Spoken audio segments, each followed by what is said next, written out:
Hadirin rahimakumullah, dulu pada saat Nabi Ibrahim alaihissalam selesai menuntaskan tugas untuk meninggikan pondasi bangunan Ka'bah, maka Allah Ta'ala memerintahkan kepada Nabi Ibrahim untuk menyeru kepada manusia supaya datang melaksanakan ibadah haji ke Baitullah. Maka saat itu Nabi Ibrahim sebagai seorang nabi dan juga seorang manusia biasa bertanya kepada Allah Ta'ala, "Ya Rabb, ma yablughu sauti?" Wahai Allah Ta'ala, suaraku tidak sampai untuk terdengar oleh seluruh manusia. Maka kata Allah Ta'ala, "Adzin wa alayyal balagh." Sampaikan saja, umumkan kepada seluruh manusia, akulah yang akan menyampaikan itu kepada semuanya. Maka Nabi Ibrahim menyeru kepada seluruh manusia untuk menunaikan ibadah haji, dan seruannya itu didengar oleh seluruh makhluk yang ada di langit ataupun yang ada di bumi, sehingga mereka berbondong-bondong untuk menunaikan ibadah haji. Allah Ta'ala berfirman di surat Al-Hajj ayat ke-27, "Wa'adzin finnasi bil haji ya'tuka rijalan wa ala kulli dhamir ya'tuna min kulli fajjin amik." Dan umumkanlah kepada manusia untuk menunaikan ibadah haji, niscaya mereka akan datang kepadamu baik dalam keadaan berjalan kaki ataupun menaiki unta yang kurus. Mereka datang dari seluruh penjuru dunia, dari seluruh pelosok dunia, mereka berbondong-bondong datang ke Baitullah. Ma'asyiral muslimin rahimakumullah, dalam ayat lain Allah Ta'ala memberikan penjelasan kepada kita tentang kewajiban untuk menunaikan ibadah haji ini. Di antaranya adalah surat Ali Imran ayat 96 dan 97. Allah Ta'ala berfirman, "Inna awwala baitin wudhi'a lin-nasi lalladzi bi Bakkata mubaraka wa hudan lil alamin. Fihi ayatun bayyinat maqamu Ibrahim. Wa man dakhalahu kana amina. Walillahi 'alan nasi hajjul baiti man istata'a ilaihi sabila wa man kafara fa innallaha ghaniyyun 'anil alamin." Pada ayat 96 Allah Ta'ala mengatakan kepada kita, "Inna awwala baitin," sesungguhnya rumah pertama-tama yang dibangun untuk beribadah di muka bumi ini adalah lalladzi bi Bakkah, yaitu Baitullah yang berada di Bakkah. Bakkah itu adalah nama lain daripada kota Makkah. Dinamakan Bakkah karena orang-orang baik laki-laki ataupun wanita berdesak-desakan di sana dan juga sholat di sana di Baitullah, di Masjidil Haram, dan ada pengecualian karena saking penuhnya. Maka kadang-kadang ada jamaah wanita yang berada di depan jamaah laki-laki. Ini dikecualikan, di Masjidil Haram dibolehkan, sedangkan di kita tidak boleh. Jadi itu adalah rumah pertama yang dibangun di atas dunia.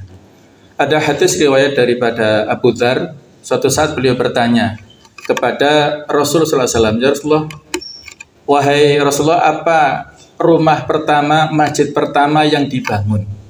Maka beliau memberikan jawaban, Al-Masjidul Haram, yaitu Al-Masjidul Haram. Kemudian setelah itu apa, ya Rasulullah? Yaitu Al-Masjidul Aqsa yang ada di Palestina. Jarak antara dibangunnya Masjidil Haram dan Masjidil Aqsa itu berapa lama, ya Rasulullah? Beliau memberikan penjelasan arba'una sanah, yaitu sekitar 40 tahun. Nah, jadi itulah Ka'bah yang menjadi kiblat kita seluruh dunia pada saat sholat di Baitullah, yaitu di Makkah. Itu adalah rumah pertama yang dibangun, yang sebenarnya dulu titiknya sudah diberitahukan oleh malaikat Jibril kepada Nabi Adam alaihissalam. Ada hadis yang dhaif tapi ya. Pada saat itu Jibril mendampingi Nabi Adam dan Hawa untuk membangun Ka'bah, dan setelah dibangun mereka berdua tawaf di sekeliling Ka'bah, tapi ini hadisnya dhaif. Yang sahih adalah baru dibangun secara penuh itu pada saat Nabi Ibrahim ini. Jadi itu adalah Ka'bah yang berada di Mekah. Mubarakan, yang mana Ka'bah ini mengandung keberkahan. Dan Mekah secara umum adalah mengandung keberkahan. Walaupun di sana tanahnya tandus, kering, tetapi segala macam jenis buah-buahan ada di sana. Fasilitas yang kita inginkan ada di sana. Ini adalah keberkahan yang dulu ini adalah menjadi keberkahan dan buah daripada doa Nabi Ibrahim sebelumnya. Wa hudalil alamin, dan sebagai petunjuk untuk seluruh alam. Fihi ayatum bayinat, di dalamnya itu ada tanda-tanda yang jelas. Di antaranya apa? Maqamu Ibrahim, yaitu tempat berdirinya Nabi Ibrahim pada saat membangun Ka'bah. Jadi maqam itu adalah tempat berdirinya Nabi Ibrahim. Beliau berdiri di situ, sedangkan putranya Ismail mendampinginya, membutuhkan batu dan yang lainnya untuk membangun Ka'bah. Sebelumnya, maqam Ibrahim ini menempel di dinding Ka'bah. Tetapi karena mengganggu sirkulasi tawaf, karena setelah tawaf kita dianjurkan untuk sholat di belakang maqam Ibrahim, sebagaimana firman Allah, wattakhidhu mim maqam Ibrahim musalla, dan jadikanlah tempat maqam Ibrahim itu sebagai tempat sholat setelah melaksanakan tawaf, maka menjadi terganggu sirkulasi tawaf, sehingga pada zaman Umar bin Khattab maqam Ibrahim ini diundurkan sampai sekarang ini, sehingga lebih melonggarkan kaum muslimin pada saat melaksanakan tawaf ini. Fihi ayatum bayinat, kemudian maqam Ibrahim. Kemudian wa man takhalahu kana aminah. Siapa yang memasukinya, memasuki Ka'bah, maka dia mendapatkan keamanan. Siapapun yang memasukinya akan mendapatkan keamanan. Di surat Quraisy Allah Ta'ala berfirman, "Falyabudu rabb hadzal bait." Maka sembahlah Rabb pemilik rumah ini, yaitu Ka'bah. Alladzi at'amahum min ju', yang telah memberikan makan kepada mereka dari rasa lapar, wa amanahum min khauf, dan mengamankan mereka dari rasa takut. Siapapun yang masuk ke situ, mulai pada zaman dulu sampai sekarang aman. Dulu pernah Al-Kisah ada seorang yang membunuh. Karena suatu masalah dia membunuh, karena dia dikejar oleh keluarga daripada yang terbunuh, maka dia ketakutan dan masuk ke Masjidil Haram memakai kain wol dan berada di situ untuk sementara waktu. Sementara para keluarga yang mengejar itu nggak berani masuk, menunggu sampai orang ini keluar. Jadi tidak berani masuk dan membunuh di situ. Ini tradisi sudah lama. Pada saat kaum muslimin berhasil menaklukkan kota Mekah, maka di antara pengumuman Rasulullah adalah siapa yang masuk ke Masjidil Haram, yang masuk ke Ka'bah, maka dia aman, tidak mendapatkan ancaman dari kaum muslimin. Wa man takhalahu kana aminah. Kemudian stressing dari ayat ini adalah walillahi 'alan nasi hajjul baiti man istata'a ilaihi sabila. Dan melaksanakan haji ke Baitullah itu adalah kewajiban manusia kepada Allah Ta'ala. Untuk siapa? Yaitu untuk orang yang mampu melakukan perjalanan ke sana. Teman sekalian, para ulama berbeda pendapat tentang masalah yang dimaksud istitoah dan juga as-sabil, jalan yang mengantarkan di sana itu bagaimana. Tetapi sebagian besar mengatakan bahwasanya kemampuan yang bisa mengantarkan seseorang menempuh jalan itu adalah az-zat war-rahilah, yaitu dia mampu untuk mendapatkan bekal dan kendaraan sampai ke sana. Kalau bekal ini adalah kaitannya dengan ONH, ongkos naik haji, yang dari waktu ke waktu ternyata lebih mahal sekarang ini ya. Dan juga as-sabil, jalan yang sampai ke sana itu aman, tidak ada penyakit sebagaimana beberapa waktu yang lalu, yaitu tersebarnya wabah corona, tidak ada ancaman dari sana sini. Jadi banyak situasi yang juga mempengaruhi. Artinya semua sekalian, ini adalah menjadi peringatan bagi kita semuanya ya, untuk memampukan kita semuanya. Istitoah, bagaimana supaya kita mengkondisikan diri kita masing-masing supaya mendapatkan kemampuan dan bisa mengantarkan kita ke sana. Ada satu kata motivasi untuk kita semuanya ya. Yang seorang motivator mengatakan bahwasanya Allah tidak memanggil orang yang mampu, tetapi Allah memampukan orang yang terpanggil. Ini kalimat yang penting untuk kita cerna ya. Allah tidak memanggil orang yang mampu, tetapi Allah akan memampukan orang yang terpanggil ya. Betapa banyak di antara kita yang dari sisi finansial mungkin ya, itu dari sisi kemampuan, uangnya itu banyak, dia bisa pergi kemana-mana, ke Eropa, ke Amerika, tapi ternyata untuk pergi ke tanah suci saja belum sempat. Itu karena mungkin belum merasa terpanggil. Tapi kebalikannya, walaupun ada orang yang barangkali rezekinya itu pas-pasan ya. Beberapa waktu yang lalu saya dapat cerita dari takbir masjid, itu ada seorang yang, mohon maaf, tukang sampah ya, yang kita tahu bagaimana pendapatannya biasa-biasa ya. Jadi sangat minim ya. Tetapi beliau bisa melaksanakan umroh ke Baitullah. Bukan karena hadiah, bukan karena pemberian, tapi karena menabung sedikit demi sedikit sehingga bisa berangkat ke Baitullah. Walaupun karena atau hanya umroh saja, tapi ini sudah menunjukkan bahwasanya Allah akan memampukan orang yang terpanggil. Jadi inilah sebagai PR bagi kita semuanya, bagaimana kita berusaha untuk mewujudkan keterpanggilan itu. Bagaimana caranya ya? Bagaimana kita niat usaha kita itu ya. Yang penting niatnya sesungguhnya, bukan niat asal-asalan. Tapi bagaimana kita mewujudkan niat tersebut, misalnya dengan membuka rekening haji seberapapun kita isi semampu kita. Kita yang membuka, Allah nanti yang memudahkan rezeki bagi kita untuk memudahkan kita mengisinya. Jadi yang penting adalah niat kita. Cuma sekalian rahmatullah, ada sebuah kisah yang inspiratif ya dari seorang Abdullah bin Mubarak. Beliau ini ulama besar ya. Suatu saat sudah dalam perjalanan ya, untuk melaksanakan ibadah haji sampai di pertengah jalan, yaitu di Kufah, di pasar Kufah beliau beristirahat.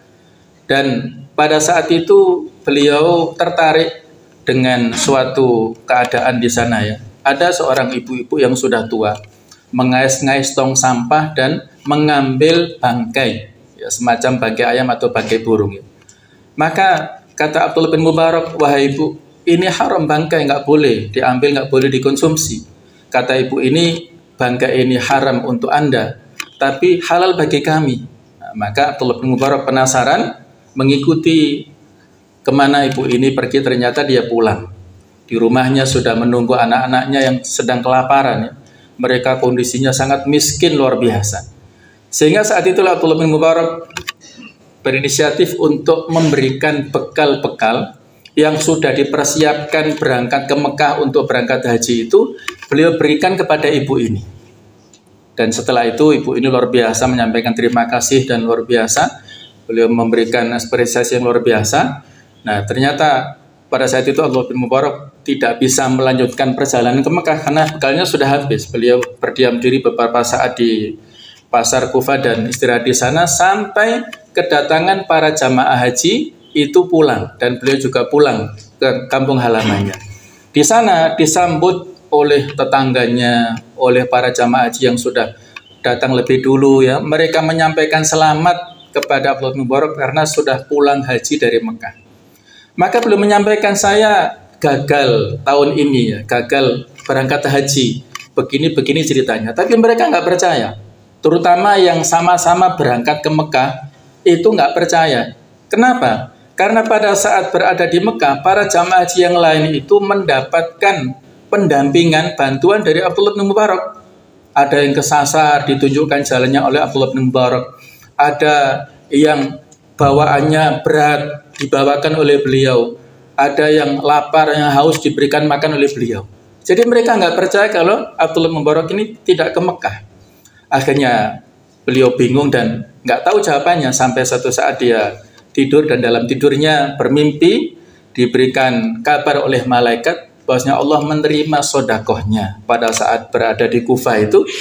Allah menerima sodakohnya, karena itulah Allah mengutus malaikat untuk berangkat ke tanah suci menggantikan hajinya dan memberikan khidmah bantuan kepada orang-orang yang haji pada saat itu. Ini jemaah sekalian cerita yang bisa memberikan informasi kepada kita ya, bahwasanya kadang-kadang kita terhalang untuk melakukan amal kebaikan ya, karena sesuatu yang udzur, baik itu udzur sifatnya pribadi atau mungkin kaitannya dengan membantu dan yang lainnya. Allah Ta'ala Maha tahu dengan udzur kita masing-masing. Maka dalam ini adalah yang penting adalah niat kita itu. Niat, kalau di sini konteksnya adalah haji, bagaimana niat kita itu? Barangkali ada semacam perbandingan ya. Ada hadis lain yang mengatakan ketika Nabi pulang bersama para sahabat dari Perang Tabuk ya, tahun 9 Hijriah itu, beliau menyampaikan kepada para sahabat, inna bil madinati la rijalan. Di Madinah itu ada laki-laki yang banyak.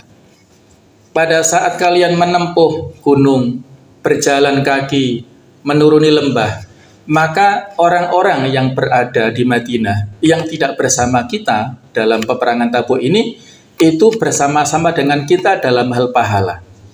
Mereka tidak ikut berperang tapi mendapatkan pahala seperti kita. Apa alasannya? Habasahum al-udhr. Mereka terhalangi oleh udhur. Jadi mereka ingin berangkat tetapi nggak bisa. Mungkin ada yang sakit, mungkin ada keluarganya yang harus didampingi dan yang lainnya. Tetapi karena niat yang baik yang telah mereka miliki untuk berangkat jihad, berangkat perang, Allah Ta'ala memberikan pahala itu kepada orang-orang yang udhur ini. Barangkali ini bisa kita kiaskan, analogkan ya dalam hal konteks pada haji. Masa waiting listnya sekarang sangat panjang ya, mungkin sampai puluhan tahun ya. Memang berubah-ubah sejak era pandemi ini, bahkan saat setelah pandemi itu sampai 69 tahun masa tunggunya, mungkin sekarang sudah agak pendek ya. Jadi kita yang belum berangkat haji mohon bersabar. Tetapi kalaupun nanti kita meninggal belum haji, barangkali dengan niat yang soleh, niat baik itulah mudah-mudahan kita tercatat sebagai orang-orang yang haji. Mudah-mudahan amin ya rabbal alamin. Saya kira inilah sebagai motivasi untuk kita semuanya. Dan mudah-mudahan Allah Ta'ala memberikan kelonggaran rezeki kepada kita semuanya sehingga bisa berangkat haji ataupun umrah bersama keluarga. Dan mudah-mudahan kita senantiasa sehat walafiat sampai kita bertemu Allah Ta'ala dalam keadaan husnul khotimah.